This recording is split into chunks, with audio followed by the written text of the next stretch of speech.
you know your rights when you're stopped by the police? Unfortunately, most people don't, and the consequences can be serious.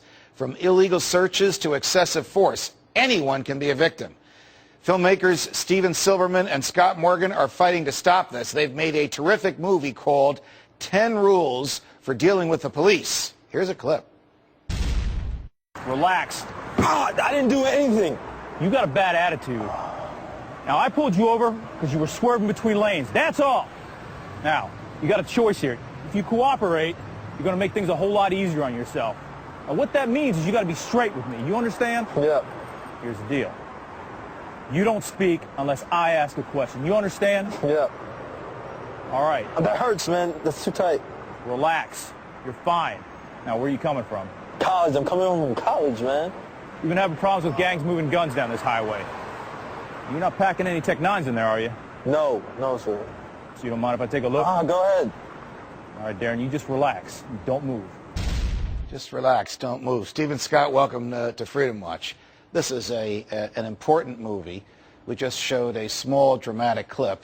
There's a lot of other things in there that show police abuse and show what the law is and what you have a right to do. Why did you make this movie? Well, the reason we made this movie is because we found that most people just really were completely terrified during police encounters, and this manifests itself in one of two ways.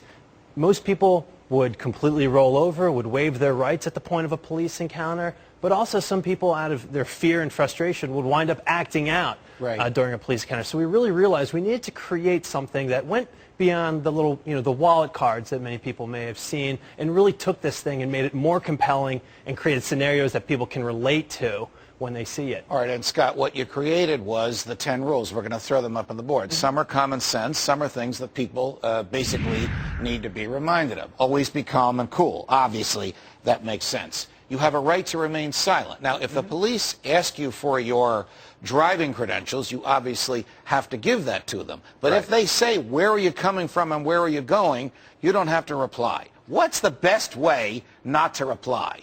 Well, that's up to you. And with those sort of where are you going kind of questions, that's really tricky to deal with because you don't want to seem evasive right at the beginning of the encounter.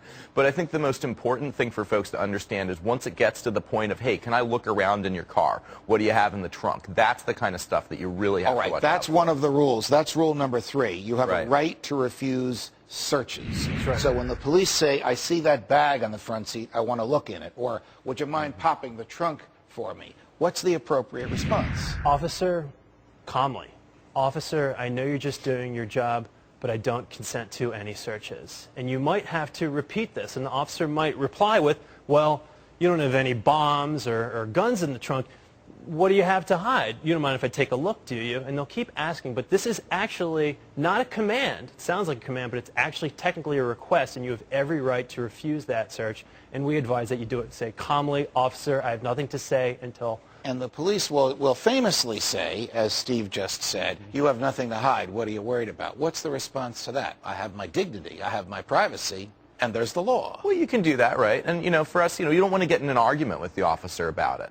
But, you can just calmly state your refusal, and if they keep challenging you, you don't have to answer additional questions. Has the movie had an effect? Is it getting out there? Are you getting feedback that people are standing on their rights? Right. When we first started this work back in 2002, the most common response was, after people watched our first video, was, oh man, I wish I had known this. I really was humiliated and hassled, and if I'd only known my rights, it would have been a much better situation for me. And now we are getting, yes, I asserted my rights, and I simply drove away with a ticket. I'm going to tell you, I've seen the movie, I watched it, I loved it, it's right on the law, and everybody should see it.